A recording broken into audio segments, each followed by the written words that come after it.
How are y'all doing today? Today we have got an excellent show with a fabulous friend of mine, Eric Hawkinson, and he is the Think Director, which is an organization that he and I both found with Canon. And then also he was one of the original founders with me of the Dscoop group with Hewlett Packard. But you're going to find him very, very interesting, a very, very intelligent man, and he's a whole lot of fun to talk to, and he's going to have some real good insight on leadership, collaboration, and also on mentoring. So you are really going to enjoy this. Thanks.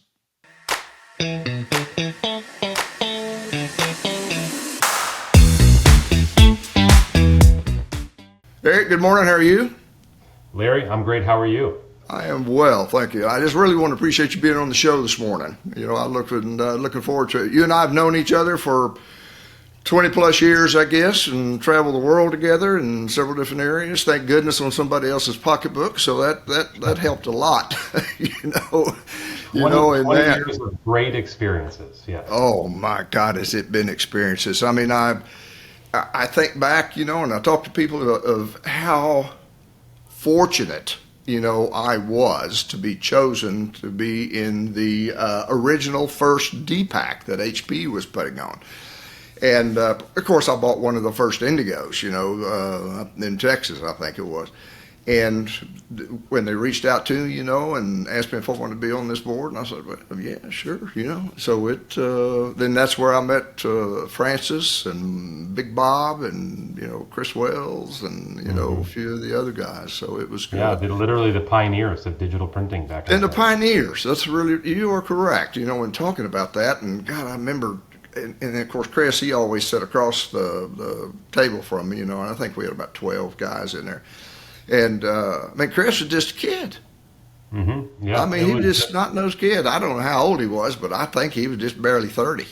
Yeah, I mean, he was definitely in his 30s. And now, like, you know, when you reconnect with these people and we're in our, you know, depending on who you are, middle ages or maybe even a little bit older, it's just like, man, we kind of grew up together in the industry, which is kind of awesome. Oh, I know it, boy. I look back and all of a sudden I got gray hair. You know where in the hell that came from? Or no hair in my case. That's kind of the way that it goes. That is the way it goes. It surely is. But no, Eric, you know, tell me a little bit about your experiences. I mean, of what all took place. Eric is currently, you know, he works for Invetus, which is an association management group. And a good friend of mine and a real good friend of his, Victor Bonnert, he went off and started it. They both worked at Smith Buckland there in Chicago, and which Eric started running Dscoop, which I'm one of the founders of, one of the original founders of in the very, very beginning of the pioneering of the digital community. And we started a group, and then we wanted to start a conference, you know, and so we reached out to Eric, and golly, he came along and got us going, and then from there, it just led into Think and Canon and everything else. I'll let you tell a little bit about that story. Yeah, I mean, listen, I started, you know, I was born in Chicago. I was raised in Chicago. Yeah. And without boring you with my full background, I'll say that my career post-graduate school really went into politics. I had this very much a zeal for understanding how the world worked from the U.S. political structure. And while I was teaching political science, this thing that stuck in the back of my head was, and I don't really agree with it, by the way, but someone once told me those who do and those who don't teach. And I was teaching politics, and I made the jump to get into politics. And I'll tell you what, it's a master class in how to organize people, how to create kind of a vision or a strategy and start literally marching. Like in many cases, I was marching and knocking on doors, telling people to vote for a candidate of my persuasion. The funny thing was, is as much as I love politics and I would encourage as many people to get into it, even though I know that seems it's a touchy subject these days, it doesn't really pay the bills. And so I had a girlfriend at the time. Who I think I wanted to propose to. And I said the progression is to get into taking those community attributes and those community skills and putting them into practice. And in many cases, that worked best with not-for-profit organizations. However, I always liked more of the business mindset. So the community / not-for-profit organizations I gravitated toward was in tech companies. And I happened to work for a company that you mentioned, Smith Buckland, who focused very heavily at the time in tech spaces. So when I came on board, I was fortunate enough to have Hewlett Packard HP come and say, we want you to go ahead and create a user community, which is effectively a not-for-profit community where people can share with one another, specifically for HP Indigo customers. And so it was in 2005, with the help of yourself and I think 8 other board members, we founded something that transformed the way the community existed in the printing industry. Oh, hands and so down. for the course of the next 8 years, we grew from something that had nothing. And Larry, I mean, you remember we had nothing. I was worried how we were going to pay our bills, to what became a world dominant organization that had almost 2,500 people come in the US. We expanded globally, starting with Asia Pacific, which you were involved in, going to China print and getting Asia Pacific launch, which if you think about it is really challenging because sometimes in the U.S. we see Asia, and it's just Asia. Asia's massive, right? When you get going from Japan on a flight down to say Singapore, if you look at it on a map, that just takes 2 hours? No. That's an 8-hour flight, and there's a multitude of language and different cultures that we just probably didn't have an appreciation for. I will tell you, it was an incredible learning experience for me. But we started in Asia and then ultimately went to Europe, forming a global board for Dscoop, which was awesome. And again, we would host people. We would have, I think at the time, there was 8,000 members. We would bring over 5,000 people together at our events that were, delivered in multiple languages. It was an incredible experience, right? Side story before I get back to myself. I just met with the current executive director of Dscoop, Peter Van Taseling, who I hired back in the day, just like 2 days ago. And they've since grown to 21,000 members worldwide. And they do have events, not always on 3 continents. They alternate between Asia and Europe. My point is, the work that we did 20 years ago has continued to thrive for the next 12 years. Anyhow. Oh, it has. It's just been wild when you stop and you look back of what all took place. And Peter's a good guy, he really is, and he does a lot of work. And I talk to him periodically because there's times that I need a printer in other regions of the world, and of course he hooks me up with them, and we use them, and it's just being able to do that. And then John Bailey, I had him on a podcast, and that was a lot of fun with him. And I think he's president. He's on the global board. Global board, yeah. That's what he is. And they have a conference that's going to be soon. They're in Long Beach, I believe it is. Yeah, I think in April or May, but yeah, pretty. And I thought, and they told me, he says, Larry, why don't you come? You pay me a ticket and I'll come. I'll be happy to. Nobody else. I didn't have to pay out of my pocket. And I said I would be happy to hold a session and tell the story of Dscoop and how it began, because a lot of people, that are there, they just expect it just boom, just started. Well, it took a lot of hard work, to get there. I think the first show in Sanibel Island we had like 175 people, something like that, Eric? 175 customers. We had 398 people. Okay. And that's including partners in HP. That number is drilled into my head. I can tell you what the second year was too. So this is just the way I remember. That's how I kind of quantified my existence, was how many people would come to this event year in and year out. Oh, and we were traveling on a shoestring. There's no question about that, because I remember we had lunch, that day, and we had hamburgers and hot dogs. That's what we could afford. It was a barbecue. Yeah. Anyway, it was a lot of fun, but golly, the experiences, that I've been able to take away from that. And, I was very involved in them for, I believe, about 12 years, I guess, or 10, 12 years. And all the people the people that I've met that I still talk to that are in Israel, in Barcelona, and all through Europe, and, Singapore and Korea, and even down in Australia, I don't know. Do you ever talk to David McNett anymore?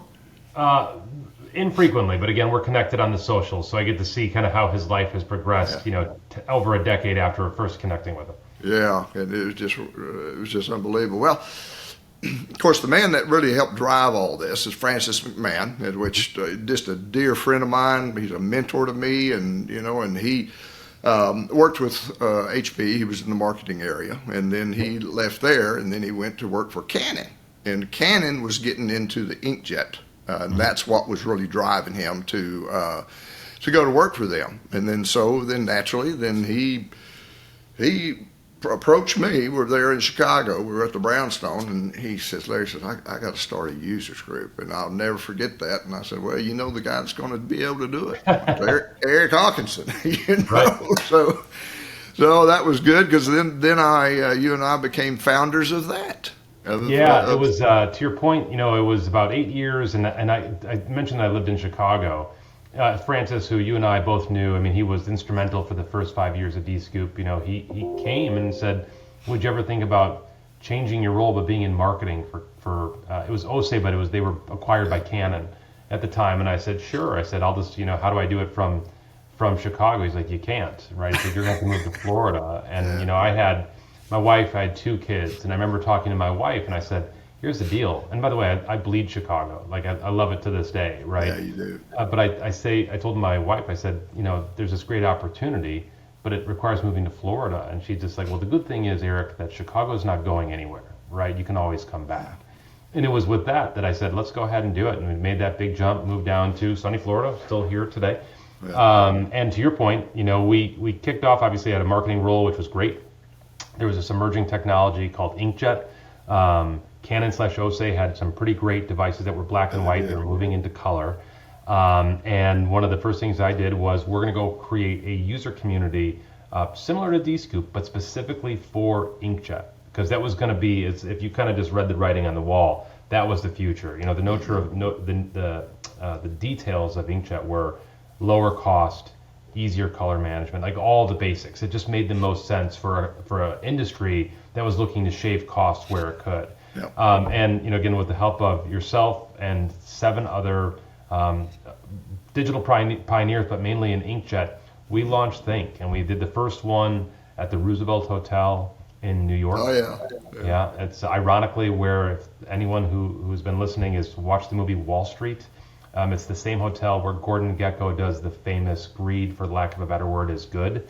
Also, ironically, that's too ironic, it was about a paper company that he was referring to. So I think it's ironic that we're a digital printing company, and they were talking about paper like in 1984 or 87. Anyhow, we had the first event there. We subsequently moved it down to Boca because this is where the Canon production headquarters is. Mm-hmm. This is where they have all their equipment. And so we would go to Boca Raton and bring people to see the equipment, to learn about the equipment, and ultimately to learn from one another, to do just that, to drive both their businesses as well as Canon's understanding of the industry. Yeah, and Canon will tell you that, because of this has driven sales for them. It does. I mean, it's a win-win, right? I mean, like it's, like I think anyone would say, even, having your customers talk about how great your products are, there's no better solution in the market, right? And I say that because people do it naturally. They do it organically. No one's out there because someone's, greasing the skid saying, hey, can you say this about this or that? They're doing it because they've seen proven business results as a result of utilizing Canon products, right? So at the same time, I mean, for people like yourself, learning from other customers or maybe creating connections with other customers, there's no better value. And that's why community is important, right? So going back, thinking about where I started in politics, growing up in not-for-profits, and now getting into a marketing role that appreciated community, that through line is community, right? It's one that you understand, but one that Francis understands incredibly well. Very well, and just like you said, the collaboration between all the group. I mean, there's not really, we don't look at ourselves as competitors.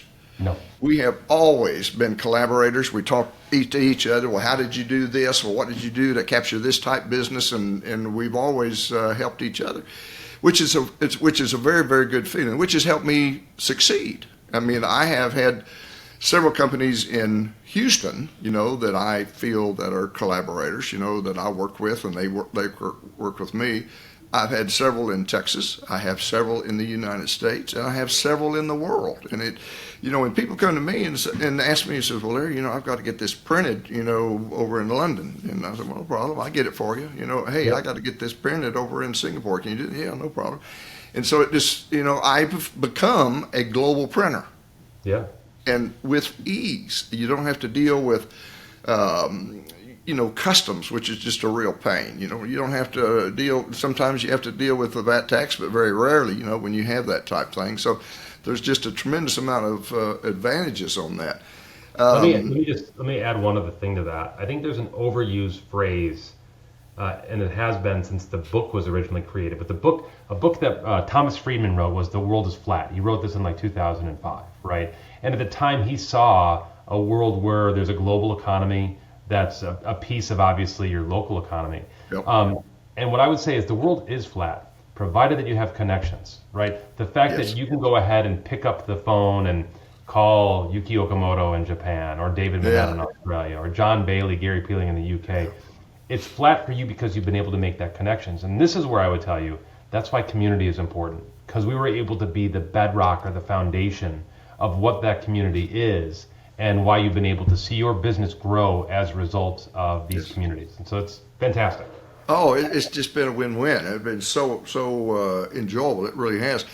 And of course, then you left Canon, and then that's when you and Victor teamed up, and now you run a fabulous management company out of Nashville. I think y'all have, Nashville, you're out in California, and Chicago? No, we're in Nashville, Chicago, and DC. But I'm glad you brought that up. It's Victor and I kind of cut from the same cloth. He actually came from a political background as well. And when we met together 20 years ago, it was, symbiotic. Like, we kind of thought the same. We were also the mindset, though, that not-for-profits can be not-for-profits. But I think what people lose sight of is that, how do I say it, in the nicest possible way, there's a lot of people who are just like, oh, we just have to break even. And it's like, happy-go-lucky. Nope. Not-for-profits could be run like a business, right? We're finding out member value. We're driving to that member value. And if we save money by the end of the year that we can use to other member programs or to fuel other strategic initiatives by the organization, that's a benefit. That's how Innovatus was created over 10 years ago. Victor did a fantastic job for the first 6 years of growing it, adding lots of tech user communities, starting to also diversify through some trade organizations. I came on almost 5 years ago, and we've continued to accelerate that growth. We've expanded our printing space. And we've also expanded a lot of different trade organizations and getting into some of the biggest tech companies in the world to further their initiatives through community, right? And again, thinking about that through line, we can only do this because we know what, we don't know better than, but we think we've got a pretty good idea of what drives conversation, what drives productivity, and that's why we've seen Innovatus grow for each of the last 10 years. As we go into our second decade, we have high aspirations for where we're actually going to go. That is fantastic. I mean, I'm so proud of you boys. I am. And I know when I had heard the announcement, that you were going to start working with Victor, basically as a partner in there. And I'm like, boy, what a perfect match. I mean, it just couldn't have been better. And matter of fact, we had Victor on a podcast. Oh, this has probably been a few months back, and it was a fun podcast. It really was, and he was it was great. I fully expect this one to get a lot more views or listens. So just no pressure. oh, this is going to be a fun one. I probably should post that. Well, tell me a little bit about. Of course, I've got my own opinion, and of course, I'm always talking about leadership, and then after this, we're going to get over into the mentoring. But we've seen a lot of leaders. We've seen leaders in, small companies, medium-sized companies, Fortune 500 companies, and they're all kind of a basically different style. I mean, Francis McMahon's style, I think, is one of the best, and I've always said it is. I mean, he leads without leading. And boy, I'm telling you, the people will do whatever they can for him. Without him even telling them, and on that. But then I've seen others that are just absolutely demanding, you're going to do, this is the way it's going to be done, you've got to do it this way. Well, you dumbass, you don't really do it that way. Why don't you go ask the people that are actually doing it, But anyway, we've seen a lot. You have any, comments on that, or seen the same thing I have? So I heard this once, so mind you, I'm kind of like taking from somebody else, but it made a lot of sense when I first heard it, right? There's there was one person who surmised that there's two different types of leaders. Now you could be both, right? But generally speaking, there's the visionary, right? There's the person who understands the market, who knows how to attack it, and basically has kind of underneath that kind of detailed what has to get done. In many cases, those are people who are very hard charging, right? I guess the one that is often most utilized would be Steve Jobs from Apple, right? Notoriously, again, brilliant notwithstanding, but sometimes tough to work for because that vision was the only thing that he cared about, right? Right. I would also tell you that that's one type of a visionary. Francis would probably be a little bit more of that second type of visionary, someone who understood culture and how values matter, right? And being able to communicate that to everyone in an organization so that everyone's kind of walking in a straight line. So that's one type. And again, there's different types of that. The other one that always made a lot more sense to me was player coach. So a lot of times back in the old NBA days, you'd have player coaches like Dr. J. He would coach the team, or maybe like LeBron now. He coaches the team, and then he goes out and plays and kind of basically takes the rules from himself. That's sometimes where I find myself, where I can quickly align to a vision, and I understand where we're going and how to make that work at all levels of the company that we work with or the community that we work with, right? And so, going in and, people now more than ever, I mean, like we are launched, you ask for younger people, they are launched into doing a role, which in many cases it's a sink or swim mentality. And, you see from time to time that people, they don't like operating without a net, right? So they freeze up. Yeah. So having player coaches that can go ahead and take that vision and say, hey, person X, here's what this means for you. And let me coach you on a couple different things that you could do to help deliver on your performance, but then also contribute to the vision of the organization. And when someone said that player coach, I'm like, man, I play that all the time. Because I'm not the type of person that is an authoritative figure that says, do this or else, right? Now, granted, we always have objectives, and we know that we have to do to meet those objectives. But for me, there's no value in being unrealistic in terms of goals and expectations for a teammate or a coworker. You've got to be able to tell them how to be successful and steps along the way to improve. Now, listen, just to be very transparent, there's times that people can't meet that mark, and you've got to be comfortable as a player coach to say, this isn't working. I guarantee you there's a better opportunity for you somewhere else outside of our organization. It's just not for this organization because we have expectations and we've got goals that we want to be able to meet. So, and you're doing them a favor, Eric. I'd like to think so. Hands you down. have to give them the ability to grow. So, I think that there's this beautiful relationship between vision and player coach, and there's probably a better way to define it, but that's the way that I've always seen to make the most out of an organization's goals. No, you're exactly right, and you remember Megan Sawyer? Sure. Yep. Oh, talented young lady! I'm telling you, and when I hired her, I mean, she was basically she was just straight off the farm. When she came and. Although she could shoot a three-point shot like few others, because I was in a heated 3-on-3 basketball competition where she torched me. So maybe from the farm, but man, she could shoot a basketball, and a great marketer.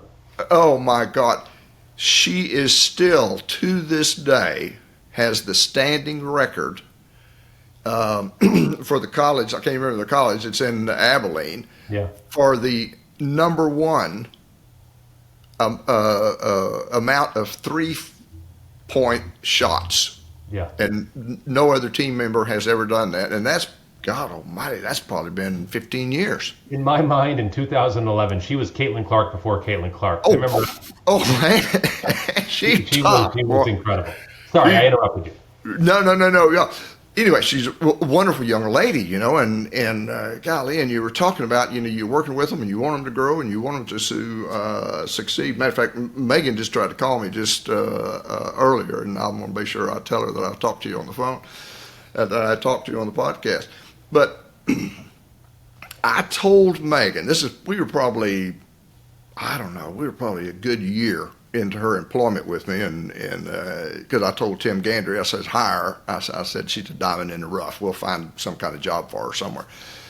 And I told her later on, I said, Megan, that point's going to come that you are going to outgrow me. And so, you've just got to get ready for that. Oh, Larry, I'll never leave you. And I said, well, I'll fire you. Yeah. That's the only way to get you to going. And boy, and then now, she just kept soaking up the knowledge, soaking up and working, and collaborating with others. And now she's quite the entrepreneur. She's done Yeah. very, very well. Yeah. Just very, very proud of her. And of course, I feel I had a part of that in mentoring, which leads to another whole story, and because I mentor several kids, and try to work with them best I can. I guess about 2 weeks ago, I taught about 100 eighth graders money management. Well, of course, that was like herding a bunch of cats, and trying to get them all pulled together. They grabbing and laughing and joking and everything. Thank goodness I only had like 25 per class, so I could reasonably manage it. But in mentoring kids, they don't get taught this kind of thing at school or at home, to get them to understand, and how I would go through and say, okay, well, each one of them had a different job. That's what they were going to have. Engineers, school coach, physical therapist, nurse, whatever. And then they had their pay scale. And then if they're going to be married, how many kids they were going to have, and they have all that, well, then they get to choose, what kind of house they wanted to live in. Well, they choose, what kind of car they wanted to drive. Of course, they all wanted nice houses. They all wanted the Mercedes, They didn't want to take the little Hyundai, And then they tally it all up. Well, then at the end, are they broke, or are they able to save money? Sure. And so it really opened their eyes of what I was trying to tell them. And I worked with several kids one-on-one. College kids, I'm going to say. Older kids, young adults, and that's been fun. But here again, even at that age, they do not have that type of education unless they're getting into some kind of finance degree or something like that. So. And I think mentoring is key. I wished I would have had more mentors when I was younger. Of course, you just come off a farm and you just, you survival. That's what you are in farm. That's what you expect. So, I think you've had some mentors, and I think I told you, Francis, he's a great, he is an unknowing mentor to me, being able to watch him and always trying to learn, because when I'm talking to these mentees that I work with, they don't understand how much they're mentoring me as I talk to them. And I tell them all the time, I said, you need to listen to this old man, because a mentor's hindsight is a mentee's foresight, and it makes a whole difference in there. Yeah, I would tell you, I think I've had a lot of mentors. Larry, you've been a great mentor. Francis, obviously, great ones. But I will tell you that, mentors do a great job of filling in the gaps and helping out with your blind spots, right? Mm-hmm. Listen, I'll be the first one to admit, I was a bit of a late bloomer in school, right? The reason I went to grad school wasn't because I had aspirations of getting a degree in political theory. It's because I didn't know what the hell I was going to do with my life, right?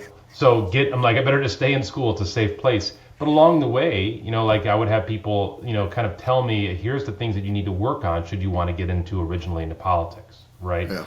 Or when I wanted to start developing community, again, I understood how, at least I thought I understood how people work. I didn't know how to make, a budget, right? I didn't know how to make, know that if we didn't raise enough money, we couldn't pay our bills, right? I had people coach me along the way. And I think also, I think where people, this is just me speaking, right? Where mentors get caught up, where they just want to be able to teach you, that's great. I always liked it when mentors would listen to where I had concerns or problems and then fill in the blanks, right? Giving me basically reciting your life's work to me might not mean anything to me because it doesn't help me understand, basic accounting, right? Have people saying, let me walk you through what a balance sheet is. And then actually what this means to you and how you can kind of gauge your business. That's invaluable resources, right? And so, what I like to think about, with all the people, whether it's you or any number of people that I've had over the course of my life, being able to call when I have concerns and know that I'll have someone who's receptive to where I'm at and give me their honest to goodness feedback based on their experiences, but also based on what I need to hear. And by the way, people can, I think with mentors, I think you should feel free to push people outside of the comfort zone to understand that you're focusing on the problem at hand, noted. Let me tell you what's going to happen after you resolve this problem. And giving you that foresight, you just kind of mentioned it, giving you that foresight of where you have to think about where you're going to go, which will ultimately make you a better employee, leader, or just person in general. To me, those are, like I said, invaluable. No, it is. And it's not just mentoring in work. I mean, it's just in life skills, in relationships. I mean, there's just a lot of it there too. So it's a lot of fun, and I've seen how they've grown, over the years. I've got two young ladies that I work with pretty regularly. One of them I just met by happen, at the Orlando airport, and just talking to her, and she was an entrepreneur student at there in Florida, and she has just blossomed, just immensely so. And then I've got another one that was a graduated from Clemson. I think I told you that, of the graphic arts program, and she's just a lovely young lady on that, and how much they appreciate, the help that you're able to give them. And hell, I always appreciated help somebody give me. Just try to listen to everything I possibly could, on that. And it's the greatest thing you could do for others too, by the way. I mean, yes, it is. Knowing that, again, I talked about player coach earlier.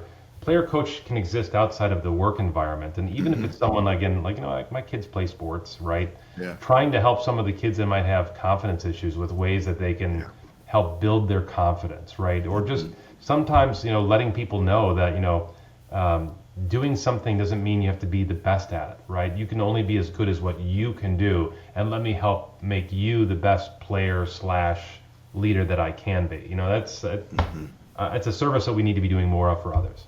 No, it is, and it's great what you said. Your kids in sports. Because I think your oldest son. I think he's a good little baseball player. Yeah, both are. Yeah, he's tough, and I think having sports for competitive sports for young kids is fabulous. I mean, one of my granddaughters are twins. And one of them, she is on JV soccer there in high school, and then the other one, she's on JV softball, and both of them are good little players and dedicated players, and it teaches them a lot, of just number one, responsibility, getting your butt up and getting out there and going to practice, and and playing the games, and what you can do, and being a co-op there with your group, your team members and everything. And so it's I promote all kinds of sports, for kids. It's just good, to be involved in that.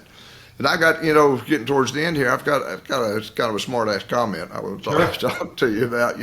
I got tickled. You said, you went into political science and you were trying to figure out, you wanted to figure out politics and how it works and everything going on. Have you figured that out yet? No. No. I wish I could tell you I did. I think it's a master class in seeing how people think and what kind of motivates people. And I will tell you, I mean, some of those characteristics, it allows you to develop gut instincts, and those gut instincts are created, and they're more invaluable than you think. I've said invaluable a lot. They're more impactful than you may think, because if you know where people want to go, you've got to be able to give a path on how to get there. Right. Yep. And there's lots of different paths. I mean, they veer and they gravitate, but kind of finding out that there's ways to do it. It's your job to figure that out. That's helped carry me throughout the entirety of my nearly 30-year career to wherever I've done today, is say, how do we enact those goals? How do we make things that will make an impact in people's lives? And I learned that starting in politics, as stupid as that may sound. People are disenfranchised with politics today. I get it. I actually believe it's a reason more to lean in, get after what the things that you believe in, right? Because when your voice isn't heard, when your voice is muffled, that means that people are missing out. So the more people can get involved, talk to your local legislators, talk to people who are influencing policy decisions, that will make you an engaged citizen, which I think is a good thing for the United States as well. Hands down, I agree with you. And I don't give a damn if you're a Republican, a Democrat, an independent, and do not sit on the sidelines. No, and it's worse than that. I mean, I think that by being involved, you become an informed voter, right? And by the way, it's okay. Here's the last thing I'll say. I don't want to get off on a tangent here. It's okay to learn and then change your opinion based on what you learned, right? Yeah. That's the natural process of evolution and learning about who you are and who your beliefs are. And I always tell my kids, last thing I'll say, they're like, Dad, are you voting for this, this, and that? And I said, it doesn't matter. I said, who would you vote for? Oh, I'll vote for who you vote for. And I said, no, that's not the way that works. I want you to figure out what something means to you and then make a decision based on what you think is right and what is just, right? And so that's the experience that I have, and I don't try to influence it other than that, because I think that, again, working through your mind and finding out ways to fight for what you believe in are important, whether that's mentorship, right?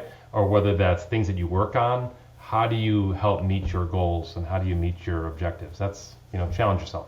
Absolutely. And Annette Rathgaber. Okay. And she and I are at two poles in the political field. Sure. But she is so great, that I can call and say, help me understand this, and we'll talk about it and go through it. And there's no argument, there's no, well, you're an idiot, or, this is the way you need to be thinking. I mean, it's just so nice to have a open debate and understanding how the other party thinks, because I don't agree on everything, I don't, It makes you informed, right? Like it's much more fun talking about the Chicago Cubs or who the Bears are going to draft with the 10th pick in the draft. But unfortunately, there's things that are more important sometimes. No, I know it. Boy, that is crazy. So, Eric, I cannot tell you how much I appreciate you being on the podcast today. And it's been a lot of fun as always, and I know you and I talk quite often, which is refreshing. It really, really is, And so, but if there's anything I can ever do for you, of course, you can always count on me and give me a call. Yeah, again, Larry, your mentorship, your leadership, your guidance has always been impactful. I genuinely appreciate it. And I've known you for 20 years. So let's talk again in another 20 years, and we'll see where our careers have gone from then. I plan on being here. Cool. All right, bud. Thank you. Thank you. All right, bye-bye. If you're enjoying the Larry Vaughn Show, don't forget to give the episode a thumbs up, subscribe to the channel, and ring that notification bell to ensure you never miss a new episode.